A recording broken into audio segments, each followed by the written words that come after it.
Very good afternoon, everyone, and thanks for joining in today's session on a very debated and very favorite topic of both revenue department and tax practitioners, but certainly which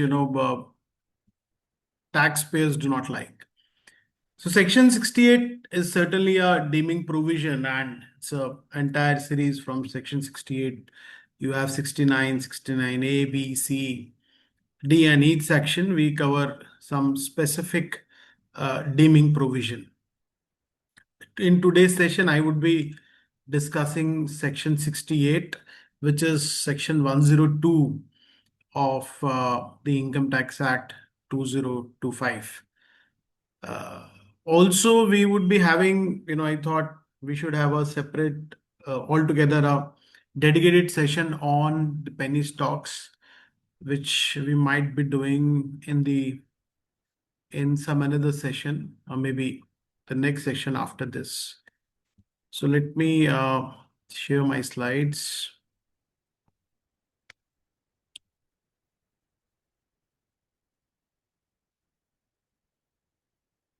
Now, if we see Section 68, I have written Section 102 of ITA 2025. Both are practically similar, word to word, they are same, except there is some uh, modification or beautification, I can say, or simplification of the section has happened.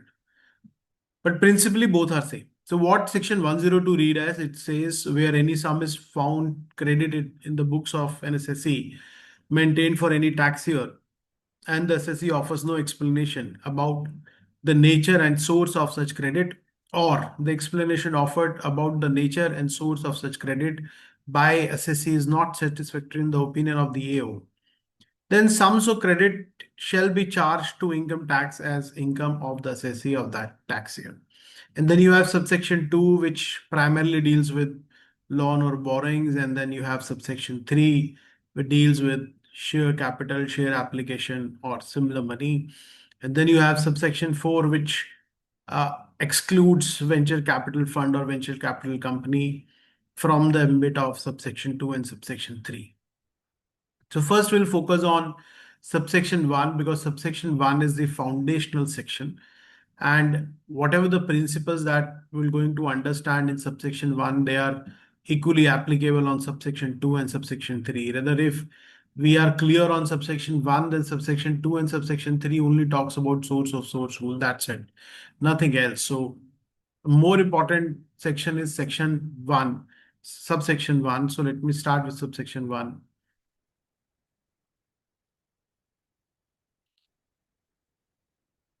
Now we see there are four ingredients or four statutory ingredients of this section 102 or section 68, subsection 1 of 102 or 1 of section 68. It says any sum found credited in the books of the assessee maintained for any previous year, for which there is a failure to offer explanation by the taxpayer, which is not satisfactory in the opinion of the EU. So if any of the threshold or ingredient is there, if either the SSC, if there is any sum which is there, which is represented, any sum which is found credited in the books of the SSC, for which the SSC is not able to offer any explanation, or not a satisfactory explanation in the view of the assessing officer, in that case, the addition can be prescribed, or the sum credited would be considered as a deemed income of the assessee. So all the ingredients should be there, all these conditions should be met, and then only one can deem income under section 68 of the Income Tax Act 1961 or section 102 of Income Tax Act 2025. So let's go one by one. Let's try to understand the meaning of each of the ingredients. So first is any sum found credited. So let's say if officer is is the scene I thought of creating, to how the assessment starts and what happens. So let's say the assessing officer is examining the case. He found there is a movement of money happening in the accounts of the taxpayer, or somewhere there is a movement of the money. Generally, he has a question. He will get few questions. Who gave the money to the taxpayer? What is the credit worthiness of that money lender, for example? uh, let's ask for the explanation from the taxpayer. But before that, he needs to satisfy himself whether that sum is found credit in the books of the assessee or not. If the sum is not appearing in the books of the assessee, that is, a sum is not credited in the books of the assessee, then section 68 cannot trigger. So there is a mandatory condition for the trigger of section 68, that there should be books of the assessee, and in that books the sum must be credited or found credited in the books of the assessee. Now what court have to say on this any sum found credited? So we have a Punjab and Haryana court, which said that language of this section shows that it is general in nature and applies to all credit entries, whatsoever name they may be. So if there is any credit entry appearing in the books of the SSE, then it is fairly covered under section 68. The taxpayer may give whatever the name or the nomenclature to that transaction, to that entry, but if it is credit, if it is appearing as a credit in the books of the SSE, then it may very well fall under section 68. Not only credited, it should be a sum found credit. There should be some money, which has been credited to the books of the SSE. So what ITA at Amritsar said on this, the expression any sum is very wide and general in nature. It covers all credit, including loan, receipt, and any other amount of similar nature.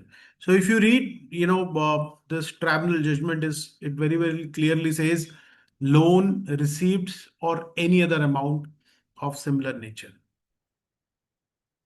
Now, when we go to High Court of Calcutta, it observed that the court approved the tribunal's view that where cash does not pass at any stage and the entries are merely notional, there is no real cash credit, and section 68 is not attracted, notwithstanding apparent cash book credits.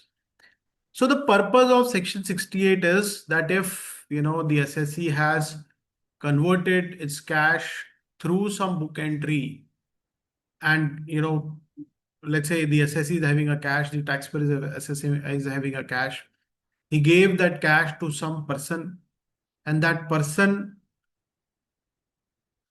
through a book entry, again transferred, or through a bank transferred that cash to the books of the assessee. Then the credit will appear in the books of the taxpayer. So that credit they want to capture. What happened in this Jatia investments? There were certain intercompany book adjustment took place without routing of any bank transaction, without routing of any cash transaction. There was simply book adjustment entry was there. And the High Court ruled that because there is no cash transaction, no bank transaction, section 68 will not get attracted. Now, similarly, if we see Madras High Court in the matter of VR Global Energy, the same was the finding of the Madras High Court, uh, that the learned counsel for the appellant SSE contended shares were allotted to Srimati Ranganathan and others in settlement of pre-existing liability. So there was pre-existing liability, and against that pre-existing liability, the company VR Global Energy issued shares to Srimati Ranganathan in this matter. The SSC, the assessing officer created addition under section 68. But when the matter went to the High Court observed that when there was no cash involved in the transaction of allotment of shares provision of section 68 of said act, treating it as an unexplained cash credit, are not attracted. Means there must be flow of money. If there is no flow of money in the books of the assessee, if the money is not flowing in the books of the assessee, if the sum is not getting credited in the books of the assessee, then section 68 cannot come into the picture. Now, what is the meaning of in the books of the assessee? Because unless the sum is found credited in the books of the assessee, you cannot do the addition. The tax officer cannot do the addition. So it becomes very apparent, very important to understand what is the meaning of in the books of the assessee. For example, if let's say you have given me some loan, for example, and in your books you have written that you have given a loan of let's say 20 lakhs to Gaurav Garg, and tomorrow officer find out that from your books that you have given a loan to Gaurav Garg. So can he create addition in my accounts under section 68 or in my return under section 68? So the point is, section 68 says any sum found credited in the books of the assessee. So here the assessee is me, but is he found this entry of 20 lakhs, transaction of 20 lakh credited in my books? The answer is no. He has found this transaction in your books, not in my books. So section 68 will not get triggered. So let's see, what the jurisprudence we have in case of in the books of the SSC. We have a Guwahati High Court which says, in our opinion, these books of accounts are not the books of accounts of contemplated under section 68 of the Act. So what was the matter? There was a books of accounts of a partnership firm. There were some transactions appearing in the partnership firm accounts, and based on those partnership firm accounts, the addition was proposed in the return of the partner. So the matter went to the court. The court observed that the books of accounts by the firm stating that cash credit had been found, and those were added under section 68 of the Act by the AO, rejecting the SS's submission that the cash credit would be accepted as genuine. So the cash credit was found in the books of partnership firm and not in the books of the taxpayer. So what court said, in our opinion, these books of accounts are not the books of accounts as contemplated under section 68 of the Act. A partnership firm is a separate entity and maybe the assessee was partner of that said firm, but that does not mean that these books of accounts are maintained by the assessee in his individual capacity. So unless the credit is found in the books of the assessee, the addition cannot be prescribed. The court further observed that the Punjab and Haryana court in Shrimati Shanta Devi had the occasion to consider a similar point. While deciding the point, the court observed that perusal of section 68 of the Act shows that in relation to the expression books, the emphasis is on the word assessee, meaning thereby that such books have to be the books of the assessee himself and not of any other assessee.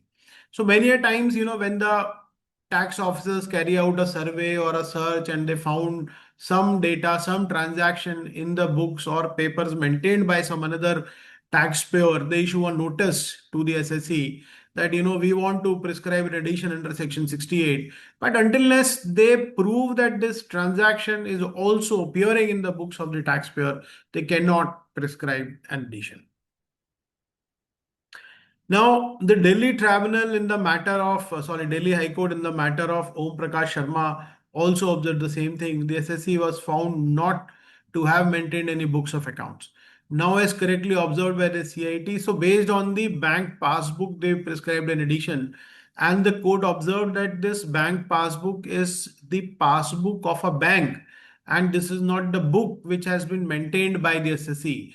And being it is not the book which is maintained by the SSE, the addition cannot be prescribed. The passbook bank statement supplied by the bank to the SSE does not amount to books of accounts of the SSE. It is being only a copy of customer's account in the books maintained by the bank. A bank does not act as an agent of its customer. It also cannot be said that banker maintain a passbook under the instructions of the account holder. So they are doing in their own account. They're not doing on behalf of the taxpayer. It is correct that since no books of accounts are maintained in the ordinary course of business of the SSE, in the absence of any corroborative evidence to support an action under Section 68 of the Act, no such addition is tenable. So if there is no books of the SSE, if the officer cannot prove that the sum is found credited in the books maintained by the SSE, there cannot be any addition under Section 68. Similarly, we have a Madras High Court in the matter of Taj Borewal. What the court observed that the most striking feature involved in the present case are as follows. Since there are no books of accounts, there can be no credit in such books. And if there cannot be any credit, if there is no book, there cannot be any credit. And if there cannot be any credit, there cannot be any addition under Section 68 of Income Tax Act. Delhi Tribunal in the matter of Babal Bhatia also observed the same. The tribunal held that no addition could be made under Section 68 when the assessee, a small trader taxed presumptively under Section 44 AF, was not maintaining books and they relied only on bank deposits. The tribunal followed earlier authority that bank passbook are not books of the assessee and that Section 68 cannot be invoked in the absence of books. So the books should be there. The SSE must be maintaining the books in which the sum is found credited. If these two conditions are not meeting, then the Section 68 cannot get triggered. Now, let's say there is a sum which is found credited. The SSE is also maintaining the books. Then comes there should be explanation. Failure to offer an explanation. So if there is a sum which is found credited in the books maintained by the taxpayer, then the next stage comes. The onus is on the taxpayer. If there is any other transaction which assessing officer observes, if he found that he wants to prove that there is some income which the assessee has not declared, the onus is on the assessing officer to prove that there exists an income. But when it comes to this deeming income, Section 68, if there is a credit entry appearing in the books of the SSE, and if officer says, no, this is explain me the source of this transaction or explain me this transaction, then the first onus is on the taxpayer to give the satisfactory explanation to the assessing officer. Now, what courts have to say on this? A very old and a celebrated judgment by the Supreme Court in the matter of Kale Khan Muhammad Hanif, wherein the court observed that it seems to us that the answer, the whether the burden of proving the source of cash credit is on the SSC, on which the court said it seems to us that the answer to this question must be in the affirmative, and that's how it was answered by the High Court. It is well established that onus of proving the source of sum of money found to have been received by the SSC is on him. So जिसकी किताबें हैं वही explain करेगा. The one if the books are owned by the SSC, if the books are maintained by the SSC, certainly it is the duty and responsibility of the SSC. It is the onus of the SSC on the SSC to explain that what this transaction is all about, with whom he has entered into the transaction. One needs to prove the identity, the source, and the genuineness of the transaction to the assessing officer. Similarly, in the matter of Roshan Hatti, Supreme Court again observed where the nature and source of a receipt, whether it is be of a money or other property, cannot be satisfactorily explained by the SSC. It is open to the revenue to hold that it is income of the SSC, and no further burden lies on revenue to show that income is from any particular source. So, what is mandatory? That there should be a sum which is found credited. Where it is found credited? It is found credited in the books of the SSC. Now, if there is a sum which is found credited in the books of the SSC, now the onus is on the SSC to explain that credit entry to the tax officer. In the Supreme Court judgment in the matter of NRA Iron Steel, the principle which emerges where sum of money are credited as a share capital premium are the assessee is under legal obligation to prove the genuineness of the transaction, the identity of the creditors, and the creditworthiness of the investors who should have financial capacity to make the investment in question to the satisfaction of the AO so as to discharge the primary onus. So the primary onus is always on the taxpayer. Once he explains, once he proves the genuineness of the transaction, when he gives the document, then the court observed, then the assessing officer is duty bound to investigate the creditworthiness of the creditor subscriber. So in general, if taxpayer says, okay, this is the amount I have received from Mr. X for purchase of goods, for sale of goods, for loan, for share capital, whatever, for sale of property, whatever the matter may be. Now, once you have given the information about the source to the tax officer, then it becomes the duty of the tax officer to go through all those documents, to do inquiries, to do investigation, and then come with his view whether he is satisfied or is not satisfied, and it needs to be fairly descriptive. It cannot be a one-line answer. Similarly, in Sumati Dayal, the Supreme Court observed, in view of Section 68 of the Act, where any sum is found credited in the books of SSC for any previous year, the same may be charged to income tax as income of the sale that previous year, if the explanation offered by the SSC about the nature and source thereof, in the opinion of the AO, is not satisfactory. So, whenever any question comes, notice come, the first onus is on the taxpayer to explain the transaction, with whom you have entered into that transaction, why you have entered into that transaction, and the source. Then we have a Supreme Court judgment in the matter of Mohan Kala, where the expression SSC offers no explanation means where the SSC offers no proper, reasonable, and acceptable explanation as regards sum found credited in the books of the SSC. Now, the opinion assessing officer required to form objectively with reference to material available on record. Application of mind is sine qua non for forming the opinion.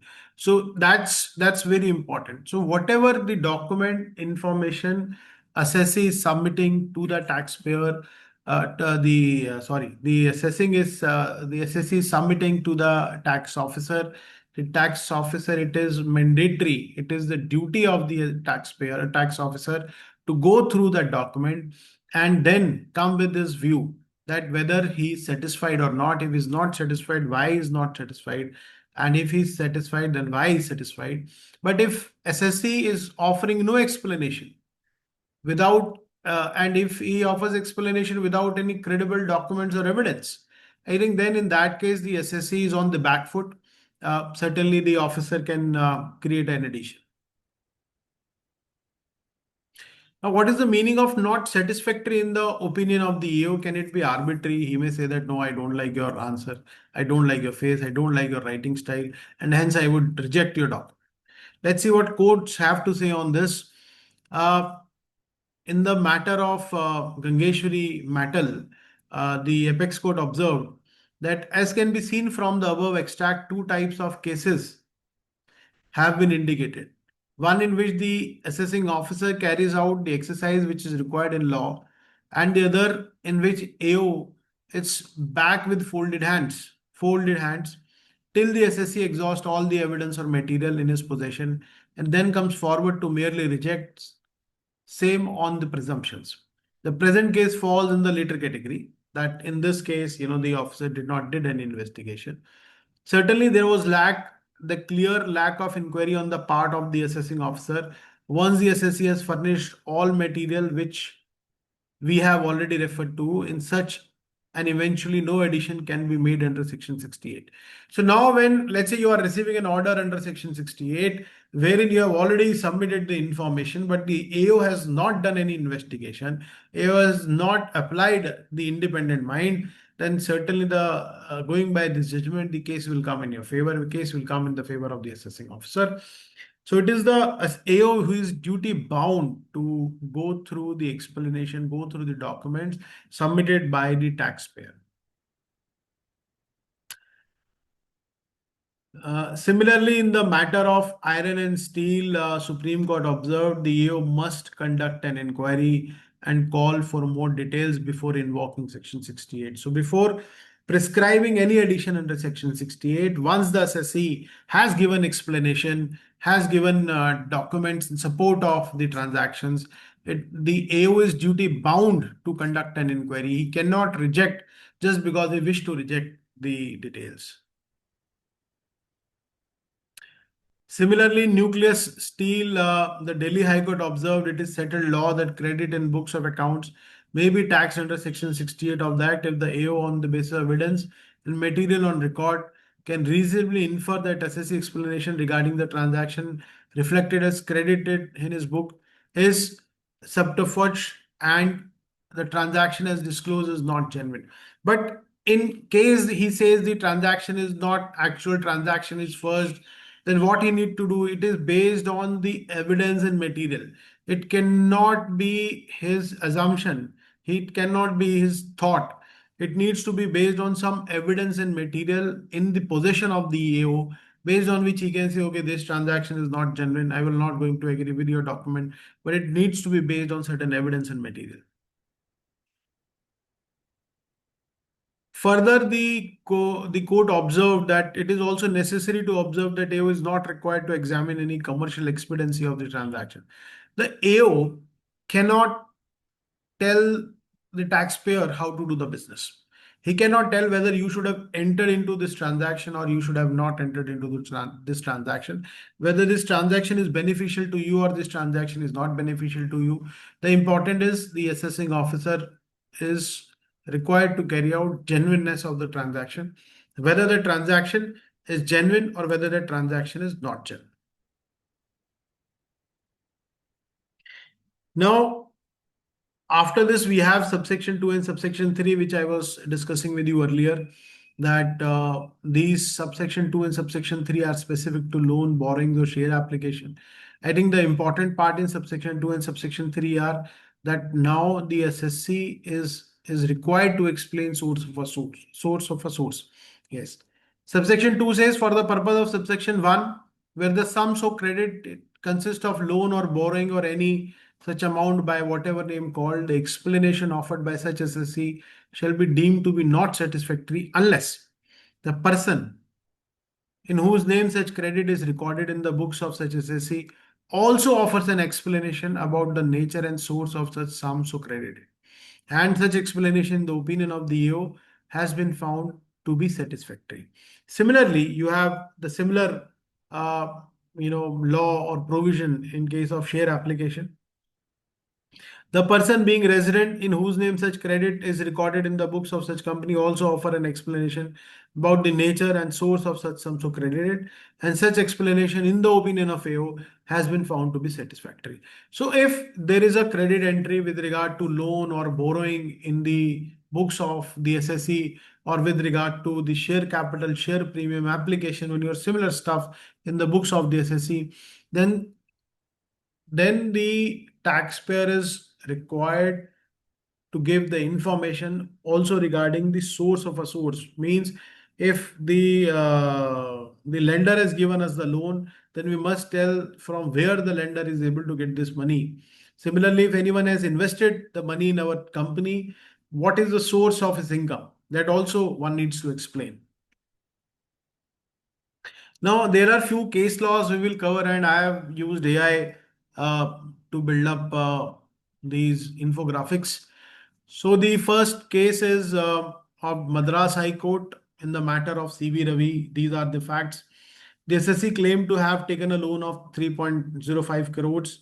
During the survey, the SSC admitted that he is not aware who is the creditor, who is the one from whom he has taken the loan. The assessing officer considered the transaction bogus and certainly he will prescribe an addition. The judgment also went in the favor of the revenue and against the high court, against the taxpayer. So why it went against the taxpayer? No confirmation or independent evidence from the lender was produced by the taxpayer. The lender's owner representative was not produced for cross-examination. Identity of the creditor was not established. Creditworthiness, that is the capacity of the lender, was not proved. Genuineness of the loan transaction was not proved. No written loan agreement or contract was produced. The SSC admitted in survey that he do not know the creditor, and certainly the findings were not in the favor of the taxpayer. So this is sort of a checklist which you can build. So if that you are handling any case wherein any loan transaction is there, so you must ask your client whether you know this person from whom you have taken a loan. If answer is yes, then who is that person? Whether he is a regular businessman, NBFC, what he does, what he's doing, how do he has got capacity to give the loan to the SSC.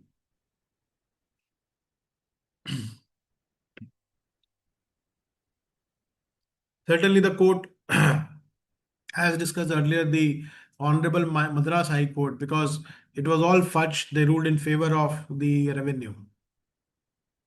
Now, in the next matter, in the Pawan Kumar M. Singhvi, the Supreme Court of India matter, let's see. Uh, Certainly, the sum was found credited in the books of the taxpayer. The assessee received certain sums as loan from two companies. The AO found that lender companies were shell entities.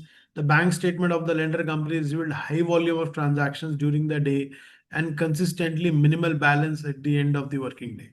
So just because the lender is apparently a shell company, so when they want to give a loan, they some through some means they are getting the entry in their books, and after giving the loan, the entry is coming down, which is a clear case that the funds are arranged by the lender in a fraudulent manner. So, what was the observation of the court? The lender companies were shell entities with no substantial business activity and minimal closing balance.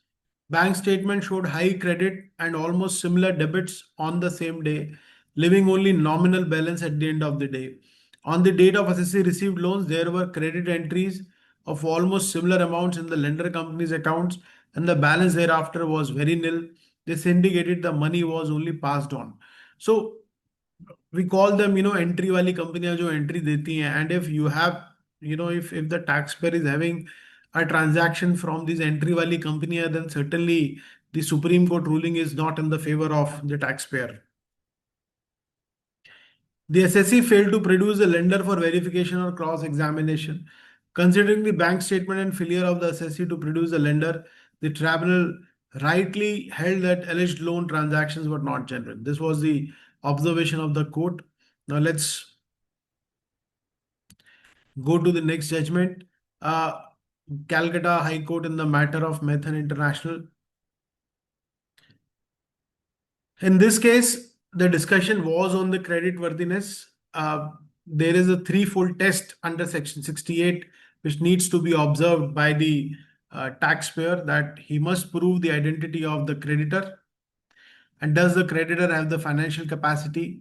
Is the transaction real? So if you do all this stuff, then only we can prove the credit worthiness. What the court observed? Court said mere documents are not enough. Mere examination of the bank passbook, profit and loss account, balance sheet, or the letter of confirmation, or the bank statement of the lender was not enough. The source of the apparent source is relevant inquiry. From where the lender is earning a money, or what is the source of the lender is very important. When the requisite inquiry was not made, the order is bound to be erroneous and prejudicial to the interest of the revenue. The power under section, so the officer passed the order. Later on, it was discovered that these orders, the credit worthiness has not been properly checked by the assessing officer, and certainly the court later on ruled in the favor of the department. Now, what you need to prove, what the taxpayer needs to prove for the credit worthiness: net worth of a lender. What is the net worth of a lender? What are the share capital and reserve available with the lender? Audited financial statement. What is the regular business operation of the lender? What is the turnover and profitability? What is the source of funding for lending? Income tax returns of the lender, bank statements to support. So if we are accumulating all this document and then going to the tax authorities, generally the case will get stronger.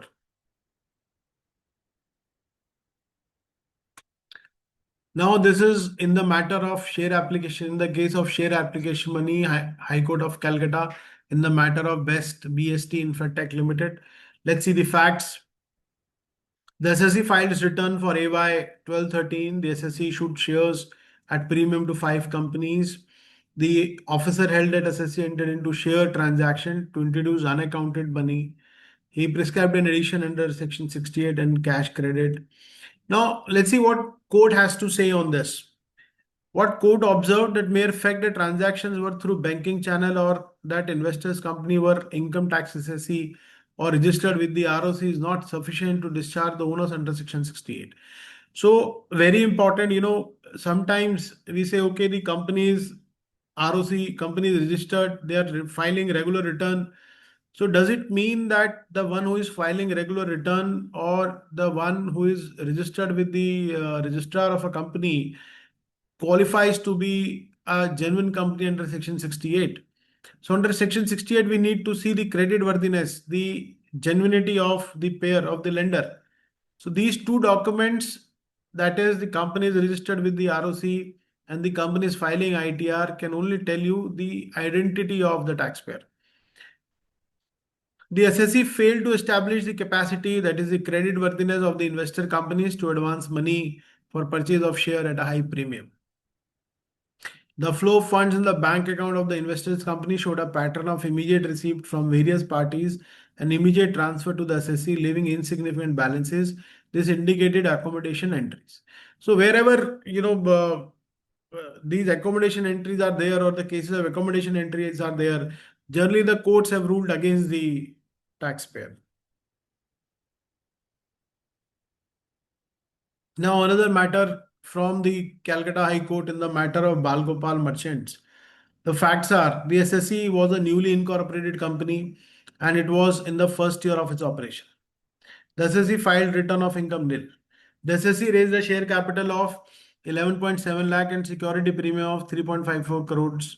The AO noted that the business of the SSE was only investment, and during the previous year, the SSE had received huge share application money along with the premium. The summons was issued on the directors to produce various documents and evidence, including PAN, details of directorship, shareholding, ITR acknowledgement, bank statement of investors with complete narration and source of funds. However, there was no compliance of the summons. अगर department से चिट्ठी आई है तो उसका जवाब तो देना पड़ेगा. अगर हम उसका जवाब नहीं देंगे, इंफॉर्मेशन नहीं देंगे, तो उनको तो यही लगेगा कि जेन्युइन नहीं है. So let's see what is the observation of the court. The law is well settled that the SSC has to discharge the burden of proving three basic ingredients under Section 68. Identity of the investor, credit worthiness, that is the capacity to lend the money or to give the money, genuineness of the transaction. The court relied on the ruling in the matter of BST Infratech, which we just discussed. The SSC did not take consistent stand regarding the service of someone. The SSC failed to produce the director of investor companies or required document, and certainly, then the court ordered against the SSC. So this is the matter of Delhi ITAT. In the matter of Bright Biltak, this is a case of the Delhi ITAT in the matter of Bright Biltak.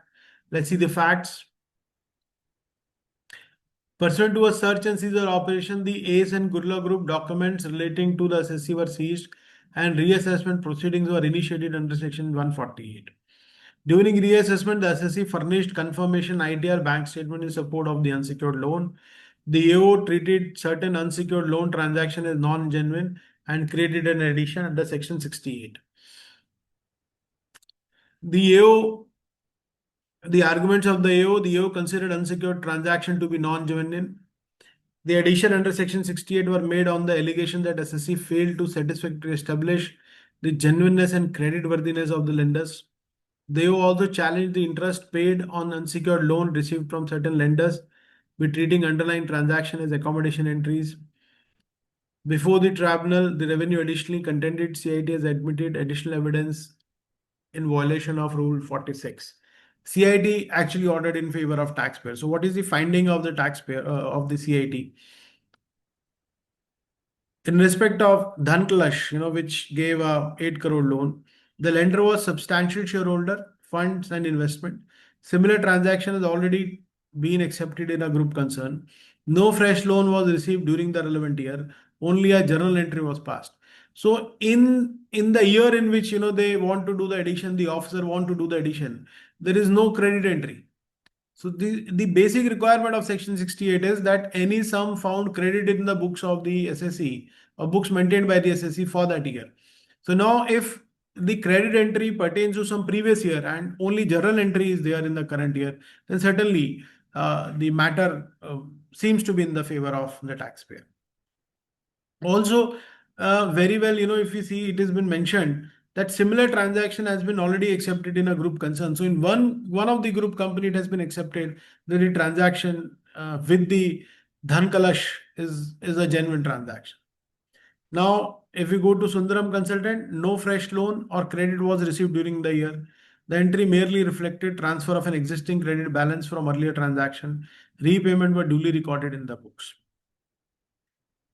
Now, what was the observation of the ITA? The tribunal held the SSE had furnished all primary documents. So, SSE was able to prove the identity of the lender, the creditworthiness of the lenders, the genuinity of the transaction. Tribunal noted that all these documents supports the SSE, that is, the lenders possess substantial financial strength and investment. Similar transaction had been accepted by department in the group cases. There are no fresh loans was received from Dhan Kalash and the other entry. So based on this, the tribunal observed in favor of the taxpayer. Also, there was a repayment. So whenever you will see there is a repayment of loan, that increases the strength of the SSE's matter that the transaction is genuine. Now again, another judgment from Delhi IT 18, the matter of United High Tech. The SSE company was engaged in the contract work for power utilities. They took an unsecured loan. The EO treated the unsecured loan as a cash credit under section 68. What was the argument of the SSE? This 4.8 lakh reflects unsecured loan. The SSE AO, the SSE was not able to give any satisfactory answer, and hence there should be an addition. But if we go to the findings of CIT examined an explanation supporting furnished by the SSE. It was found that the amount represent advances received from customer in ordinary course of business for supply of goods.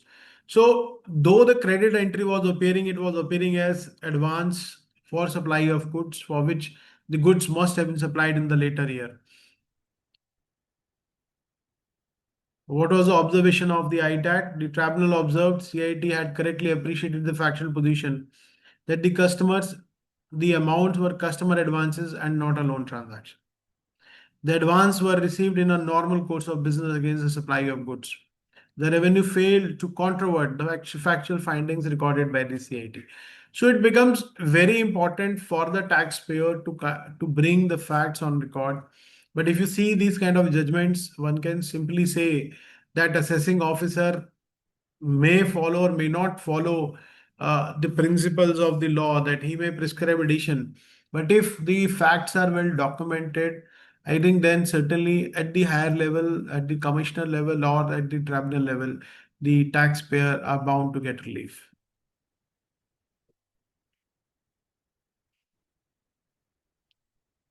There is another judgment of Delhi Tribunal which I found interesting and which can be discussed is the ACE Infra City Developers. Fact, there was a search and seizure proceedings were conducted on IAS group. The SSE had received unsecured loan from various companies, primarily NBFC, to whom interest have been paid. The EO treated the loan as accommodation entries and made addition under section 68.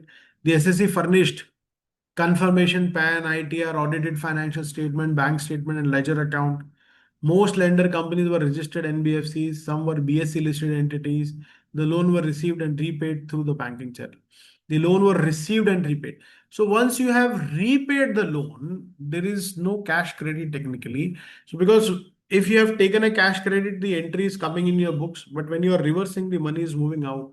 So there cannot be addition. So in most of the cases, if you will evaluate, wherever there is this return of a loan or a refund of a loan or the squaring of a loan, the cases are generally in the favor of the taxpayer. So, what was the observation of the ITAT? The tribunal held that the SSC had discharged the primary burden under Section 68 by establishing identity of the lenders, creditworthiness of the lenders, genuineness of the transaction. The lender were NBFCs listed entities with substantial capital, reserve, turnover, regular lending activities. No regulatory authority had questioned the genuineness of the lender's business operation. Loans were routed through banking channels and were subsequently repaid, strengthening the genuineness of the transaction. Mere allegation of shell companies, dummy directors, or suspicion arising from email IDs could not justify addition without corroborative evidence.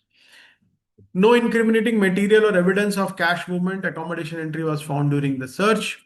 The traveler reiterated that the SSA is not required to prove the source of source once the this is the old ruling, but now you need to prove source of a source. But if you are able to prove the credit worthiness of the lenders, I think that will take care.